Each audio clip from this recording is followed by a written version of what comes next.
Tuloy tayo tol. Tayo pa takoy. Ilan na nito, ilan? Ngunit ilan?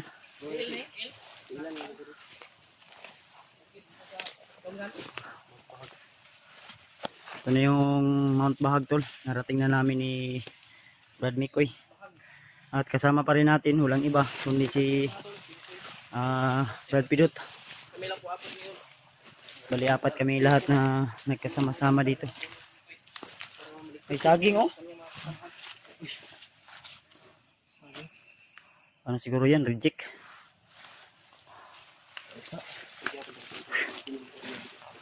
Ha? Nagyanan ni Drino. So yun,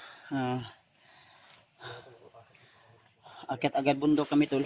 Gawa ng humingi talaga ng tulong sa amin si William at saka si Julius.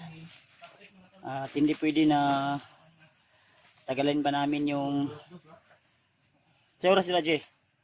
Alas dos na? Alas dos hapon? Kita na yung oras. Alas dos.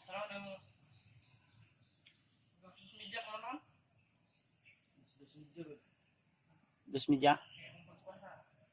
Mag alas 2:30 na to lahat. Nagpahatid lang kami kanina, nagpakyaw kami ng motor. Si Patrick tol, abangan nyo po yung update namin. Huwag po kayong mag-alala ka Patrick dahil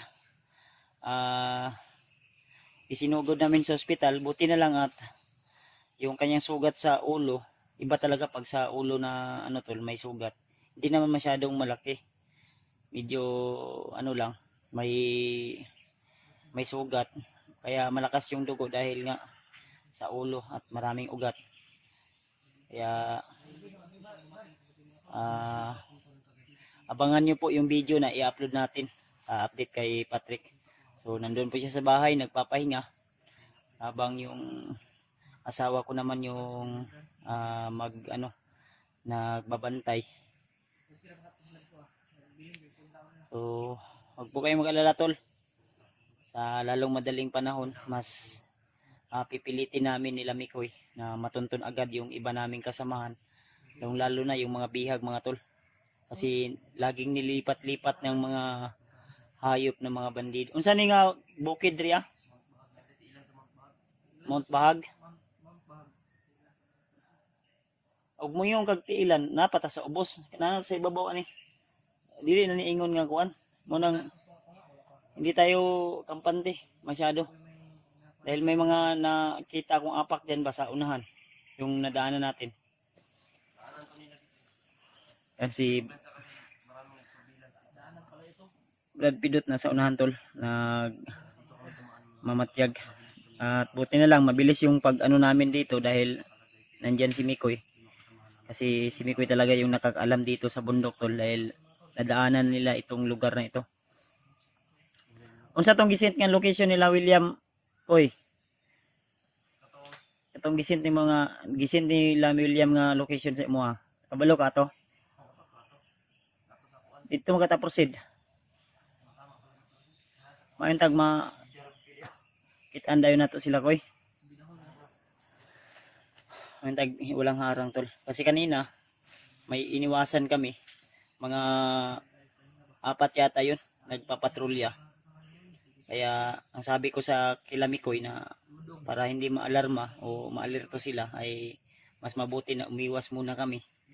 Lalo na sa putukan. Kung maaari na barilin namin, why not? Makipagsabayan tayo. Dahil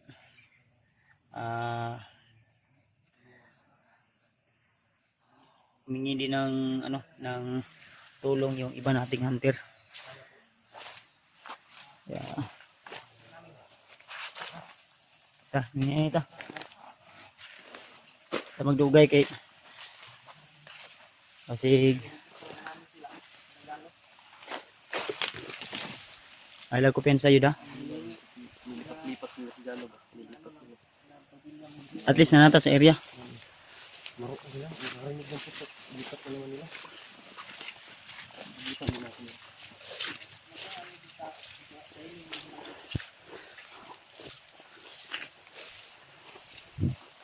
May dala kaming pagkain del pero hindi gaano karami dahil nakapos tayo. At salamat sa lahat ng mga hindi nagsasawa na sumusuporta sa amin tol. At sana gabayan tayo ng Panginoon at ipagdasal nyo lang po kami tol. Naway ligtas po kaming makauwi sa aming bawat isa na tahanan at pamilya.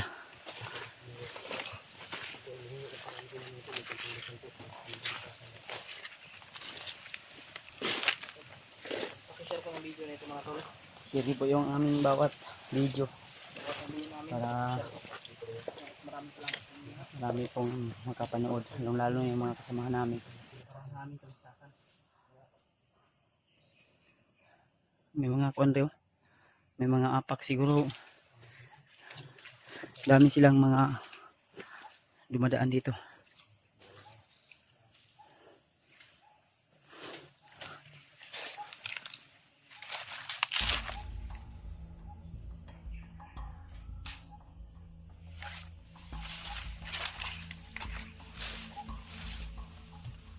Pinsa.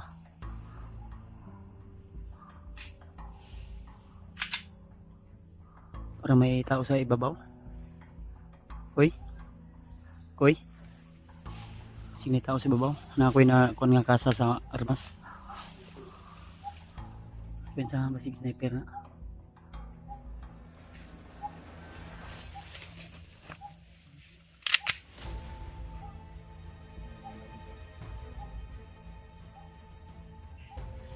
May narinig akong kasa ng baril. Brad. Dep. Advance ka may bro. Advance ka gamay. Ay ko pensa. May narinig ako si wah, nalagi. May narinig akong kasa ng baril to sa babaw.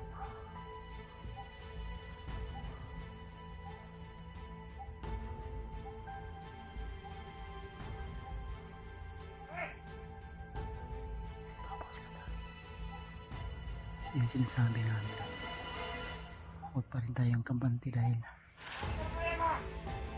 itong dinadaanan natin ay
Kasi brad.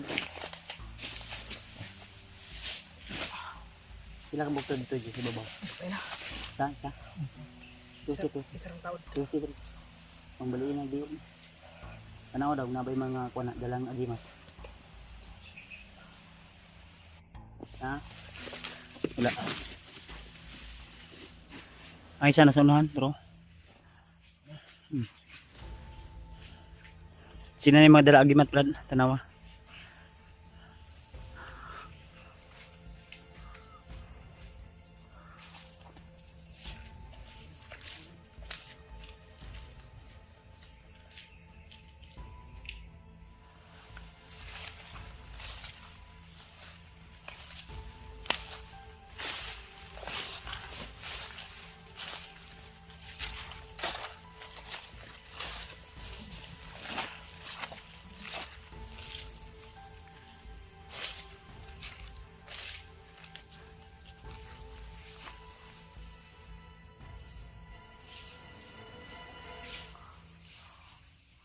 Alam ko pensa yun.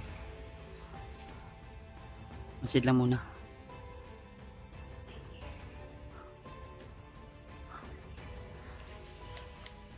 Yung bantay dito sa dinadaanan namin tulay. Napas lang namin. Ang nindot ng tato brad, ipuson to ba? Ang tabunan na sagbot. Pusatan yung duhaji. Dito makita ba? Anan ra sa dalan. Yung sa dinadaanan lang natin. May bala din sa likod. Bangan. Koy.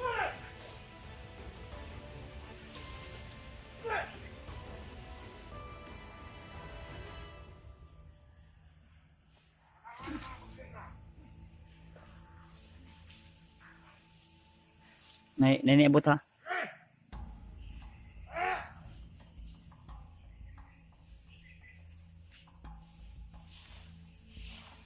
Dumating talikan sa babot. May tao sa babaw, may tao sa babaw. Hinahanap yung mga kasama niya.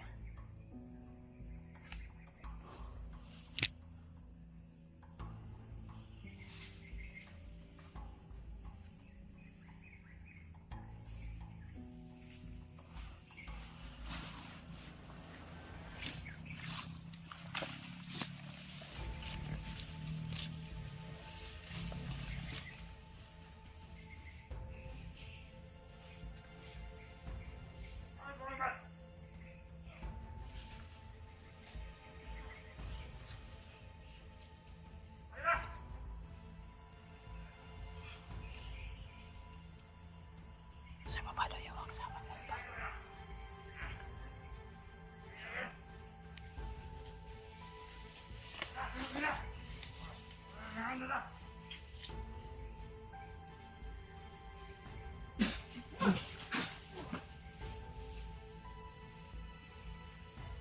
Tiwasi, hipusan nyo na.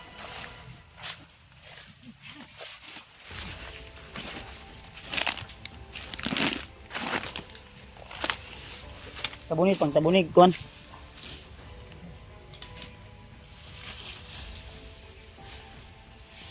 Tabunig sa bot, brad.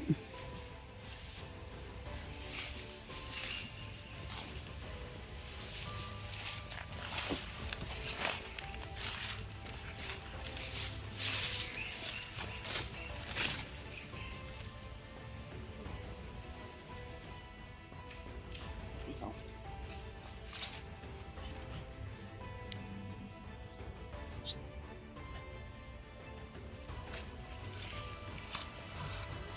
Bitaw sa na. Tunog. Ha? Sabay. Relax lang ba? Hapa lang.